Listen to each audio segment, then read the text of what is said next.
Si vous regardez cette vidéo maintenant, c'est que vous avez atteint ce point, ce moment silencieux, intime et insupportable où quelque chose en vous se met à hurler. Vous ne pouvez être pas nommé exactement ce qui se passe, mais vous sentez que vous ne pouvez plus continuer à vivre comme avant. C'est comme s'il y avait une fissure intérieure, une rupture invisible qui sépare qui vous êtes de qui vous prétendez être. Ce n'est pas une coïncidence, c'est inévitable. À un moment ou un autre de notre parcours, chacun est confronté à cet effondrement intérieur, et beaucoup l'ignorent, anesthésiés par le confort de la routine ou paralysés par la peur du changement. Mais pour certains, comme vous, cet effondrement se transforme en un appel, une impulsion qui ne peut plus être réprimée. Carl Gustav Jung a décrit ce phénomène comme un appel à l'individuation, un processus psychique où l'âme refuse de continuer à vivre sous les masques construits pour plaire, survivre et s'intégrer. Cette vidéo n'est pas seulement un contenu, c'est un miroir, un reflet symbolique qui vous atteint précisément au moment où votre conscient est à court de réponses, mais où l'inconscient sait déjà qu'il est temps d'agir. C'est le moment où la vie normale commence à révéler son vrai visage, une existence automatisée, façonnée par les attentes d'autrui, des rôles sociaux éculés et des promesses jamais tenues. Êtes-vous engagé dans une relation qui vous épuise peu à peu ou dans un travail qui, bien que payant, assassine silencieusement votre âme jour après jour. Être que ce qui vous piège est plus subtil. La honte de déplaire à vos parents, la peur de ne pas être accepté, le poids d'un chemin tracé pour vous, mais jamais par vous. Jung nous a averti que le plus grand danger de la vie moderne n'est pas le chaos, mais l'adaptation inconsciente à l'inauthentique. La véritable catastrophe consiste à vivre une vie qui n'est pas la sienne sans même s'en rendre compte, et c'est précisément pourquoi l'appel surgit à travers la souffrance. Lorsque la psyché a tenté par tous les moyens subtils d'alerter l'ego, par des rêves, des crises silencieuses, l'épuisement émotionnel, et qu'elle a été ignorée, elle monte le ton. Et ce qui n'était qu'inconfort se transforme en désespoir, ce qui était doute en angoisse, ce qui était fatigue en effondrement. Et puis, quelque chose d'étrange se produit. Vous commencez à attirer précisément les messages, les symboles et les signes dont vous avez besoin pour vous éveiller. Non pas que l'univers soit magique, mais parce que votre âme cherche activement les clés pour échapper à sa prison intérieure. C'est à ce moment-là que vous découvrez des vidéos comme celle-ci, car l'inconscient, comme l'a décrit Jung, possède une intelligence symbolique et celle-ci se manifeste lorsque l'ego est prêt à l'écouter. Vous êtes être tombé sur cette vidéo parmi des centaines d'autres, mais rien n'est dû au hasard lorsqu'il s'agit de l'âme. Le contenu que vous allez regarder n'est ni une solution miracle, ni une formule de développement personnel. C'est une confrontation, une invitation à se regarder dans le miroir et à affronter tout ce que vous avez évité. La peur, la honte, la colère, l'ennui, la culpabilité, la frustration. Tous ces sentiments ne sont pas des signes de faiblesse, mais des indicateurs que la structure de votre vie actuelle s'effondre, car elle a atteint ses limites. Vous n'êtes pas brisé, vous êtes poussé à renaître. C'est le moment, et il ne peut plus être reporté. La plupart des gens vivent comme des zombies fonctionnels. Ils se réveillent, travaillent, produisent, obéissent et recommencent. Ils pensent que c'est normal, mais ce n'est pas le cas. C'est juste courant. Et courant n'est pas synonyme de sain. On vous a appris dès votre plus jeune âge à rechercher la stabilité, à suivre les règles, à vous intégrer, à ne pas faire trop de bruit. Le message était clair. Ne posez pas de questions, soyez reconnaissants. Faites ce qui est juste, mais juste pour qui?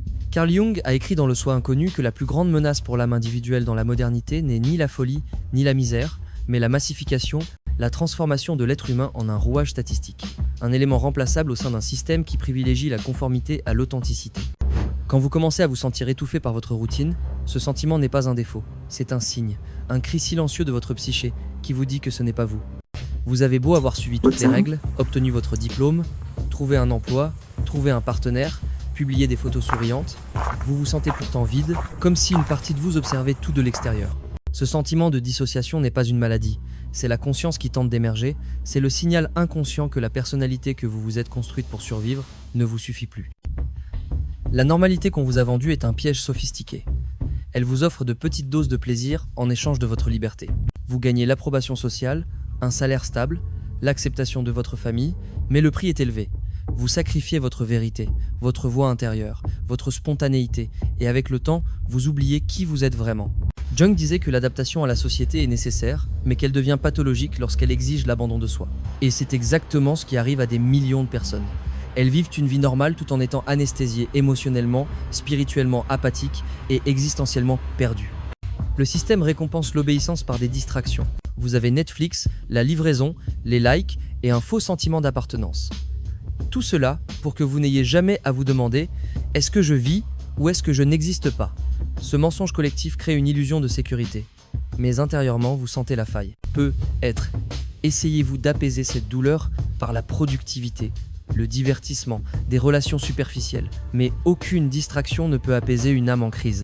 Et lorsque vous commencez à vous poser des questions, le monde essaie de vous convaincre que le problème vient de vous, que ce n'est que de l'anxiété, du stress et que vous avez besoin de vacances. Mais au fond, vous savez, ce n'est pas seulement de la fatigue, c'est du désespoir. Vous sentez que quelque chose ne va pas dans votre vie, non pas parce que vous échouez, mais parce que vous êtes suffisamment éveillé pour réaliser que toute la structure est corrompue. La fausse normalité est un déguisement pour la mort psychique. C'est le résultat d'une vie guidée par le devoir et non par le sens. Jung disait qu'une vie non vécue est une maladie mortelle. Et ce que nous voyons le plus souvent, ce sont des gens qui meurent lentement, un jour à la fois, prisonniers d'un récit qu'ils n'ont jamais écrit. Mais il existe une issue, et elle commence par la déconstruction de cette farce. L'étape suivante consiste à ne pas se rendormir. Il s'agit d'accepter que ce malaise, cette inquiétude, cette angoisse existentielle sont le prélude à quelque chose de bien plus grand, la transformation. Et c'est précisément ce dont nous allons parler maintenant. Pourquoi vous n'êtes pas brisé, mais plutôt prêt? Si ce contenu vous intéresse, cliquez sur le bouton « S'abonner » et abonnez-vous à la chaîne. Merci de votre soutien.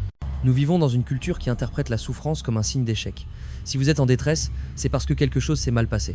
Si vous êtes triste, c'est parce que vous avez un problème. Si vous avez le sentiment de ne pas être à votre place, c'est que quelque chose ne va pas chez vous. Mais cette interprétation est un mensonge dangereux. La souffrance n'est pas un défaut à corriger. C'est un signe à déchiffrer. Et peut être, pour la première fois de votre vie, êtes-vous sur le point de le comprendre. Carl Jung disait que l'âme refuse de continuer à faire semblant lorsque vient le moment de la transformation. Ce que vous appelez crise existentielle, effondrement émotionnel ou vide intérieur est en réalité le début d'un profond processus d'éveil. Désespoir, fatigue chronique, sentiment de ne pas être à sa place. Tout cela est le langage symbolique de la psyché qui vous dit « vous êtes prêt ». Prêt à vous débarrasser de l'image que vous portez depuis des années. Prêt à regarder votre ombre.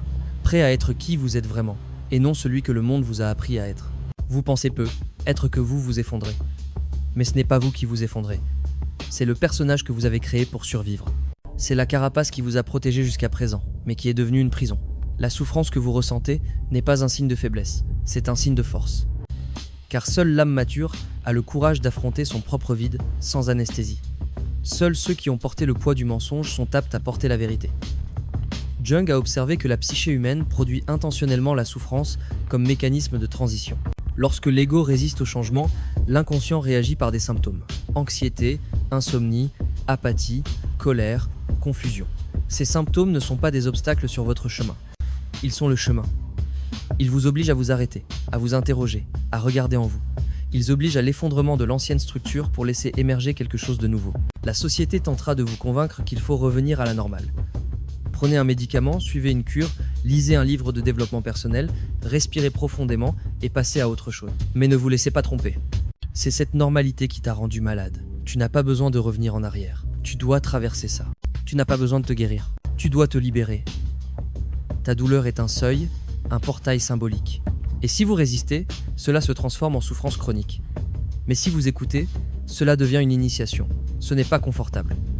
Ce n'est pas joli. Ce n'est pas rapide. Mais c'est réel. Et surtout, c'est nécessaire. Jung affirmait que le processus d'individuation commence quand on se lasse d'être à moitié.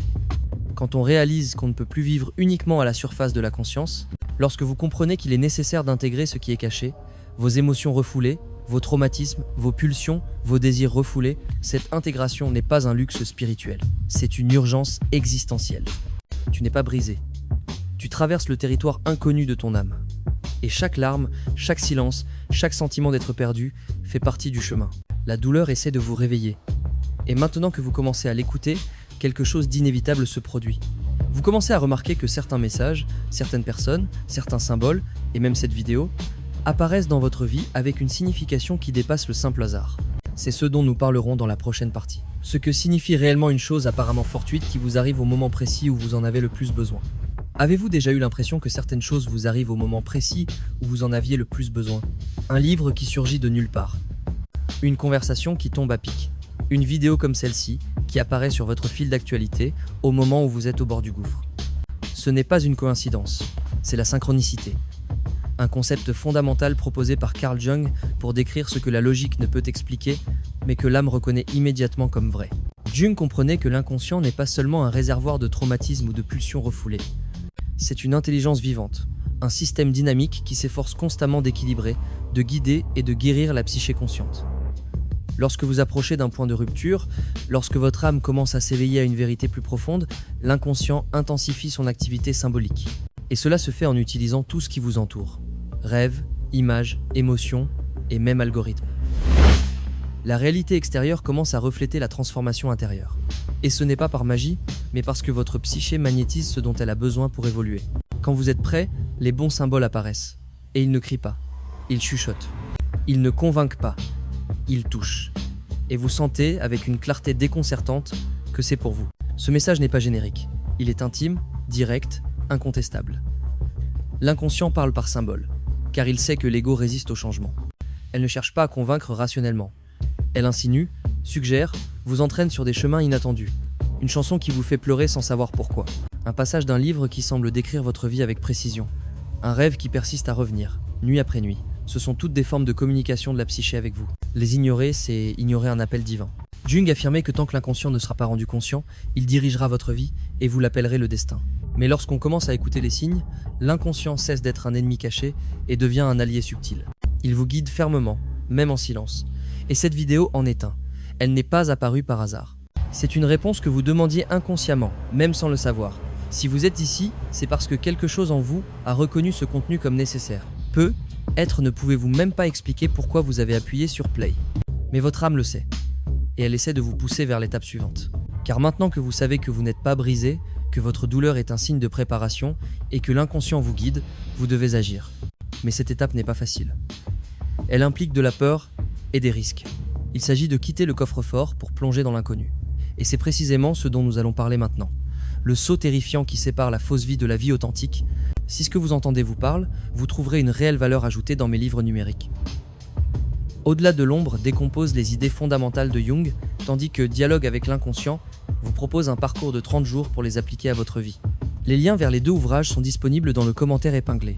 Tout processus de transformation réelle nécessite un franchissement. Et chaque franchissement nécessite un saut. Non pas un saut physique, mais un saut psychique. Le moment où il faut abandonner le récit qui vous a protégé, même dans la misère, pour cheminer vers une version de vous-même que vous ne connaissez pas encore. C'est le point le plus critique du processus d'individuation, décrit par Carl Jung.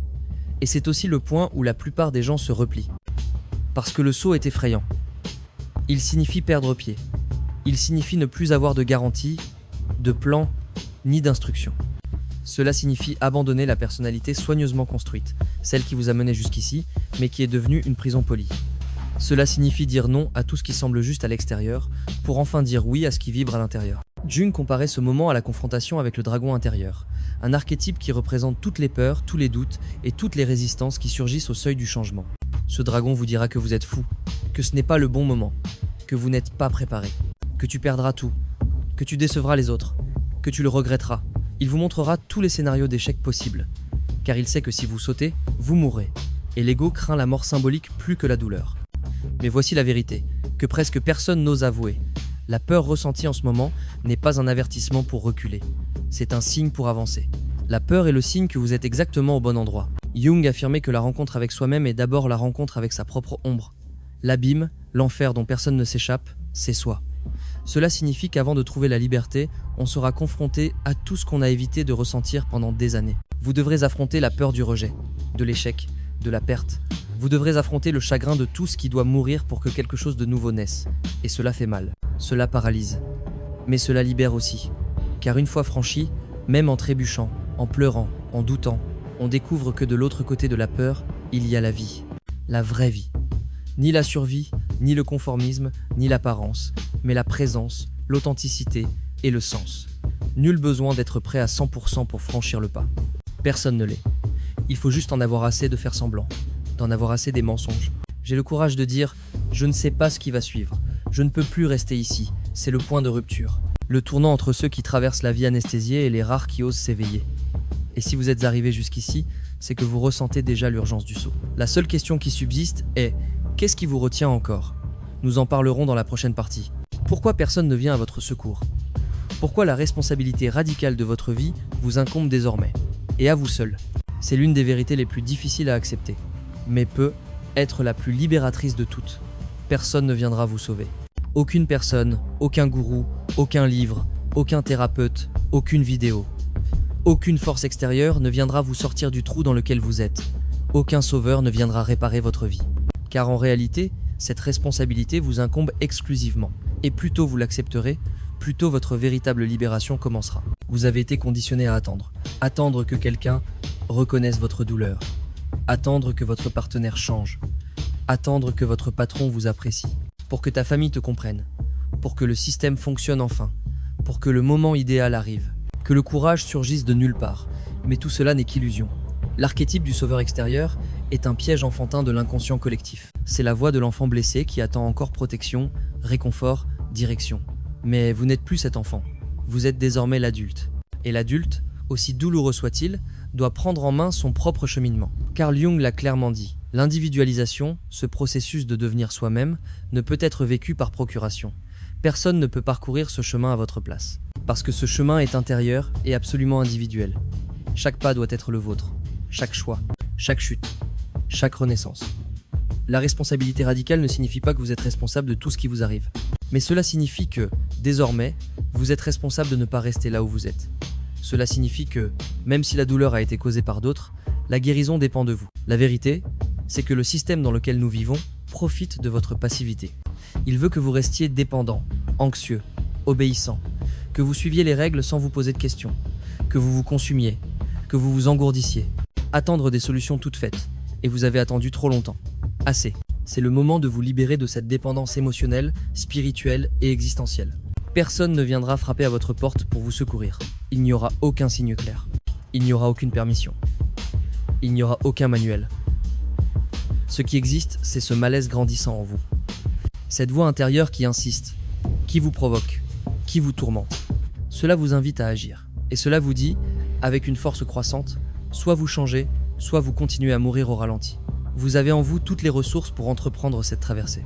Mais tant que vous continuerez à externaliser votre liberté, vous resterez piégé. Tant que vous attendrez que quelqu'un vous dise que vous pouvez quitter votre emploi, mettre fin à une relation, prendre un nouveau départ, vous continuerez à vivre la vie des autres, pas la vôtre. L'ego vous dira que c'est impossible, que c'est dangereux, que vous n'êtes pas préparé. Mais l'ego est lâche. Il veut juste survivre. Et ton âme veut vivre. Prendre la responsabilité de sa propre vie est le début de la véritable maturité. C'est le moment où l'on cesse de se victimiser et où l'on commence à se reconstruire en silence, sans public, sans garantie, mais avec dignité. Et c'est là que l'inévitable question se pose. Qu'y a-t-il de l'autre côté de cette peur? Qu'y a-t-il après avoir accepté d'être seul et que le saut ne dépend que de vous? La réponse que Jung nous donne est claire. La vraie vie. Celle que vous êtes venu vivre, mais que vous avez trop longtemps reportée. Et c'est précisément ce dont nous allons parler maintenant. Ce qui existe au-delà de la peur et pourquoi votre vie authentique commence exactement là où vous craignez le plus de vous aventurer. Il existe une ligne invisible qui sépare la vie que vous vivez de celle que vous êtes venu vivre. Cette ligne n'est pas faite d'obstacles extérieurs, de manque d'argent ou de l'opinion des autres. Elle est faite de peur. La peur du changement, la peur de la déception, la peur de l'échec, la peur de sortir de la caverne de la normalité et de s'aventurer seul vers l'inconnu. Mais c'est de l'autre côté de cette peur que commence votre véritable vie. Jung nous enseigne que la peur n'est pas un ennemi, mais un gardien de portail. Chaque fois que vous craignez de changer, de vous libérer, de prendre des risques, c'est parce que vous êtes sur le point de toucher quelque chose de sacré, votre véritable moi. L'image que tu t'es créée, polie, fonctionnelle et souriante, te protégeait. Mais elle est désormais une prison. Et la clé pour en sortir se trouve là où tu as le moins envie de regarder, dans la peur, la douleur, l'angoisse qui te hante, le vide que tu tentes de dissimuler par des distractions. Tout cela, c'est l'âme qui essaie de te pousser vers la vie qui t'appartient. Et vous le savez, parce que vous l'avez ressenti tout au long de la vidéo, car même sans pouvoir l'expliquer, quelque chose en vous reconnaît que ces mots sont pour vous, pas pour quelqu'un de quelconque, pour vous. La question n'est pas de savoir si vous êtes prêt, car vous ne le sentirez jamais. La question est, allez-vous continuer à vous traîner dans une vie qui vous rend malade, ou allez-vous surmonter la peur et commencer à vivre pleinement? Personne ne viendra vous sauver. Il n'y aura pas de signe plus clair, pas de mode d'emploi, mais vous aurez un choix. Et ce choix est là, maintenant. Alors laissez une trace, une petite phrase, une déclaration symbolique. Écrivez dans les commentaires « Je choisis de traverser, non pas pour moi, mais pour vous », car nommer c'est invoquer, écrire c'est sceller. Et cela pourrait être la première décision consciente de la nouvelle vie qui vous attend. Et si cette vidéo vous a trouvé au moment où vous en aviez le plus besoin, comme je le crois, continuez à la regarder. La prochaine vidéo est tout aussi importante que celle-ci. Elle vous attend comme une nouvelle étape sur le chemin déjà entamé. Ne vous arrêtez pas maintenant.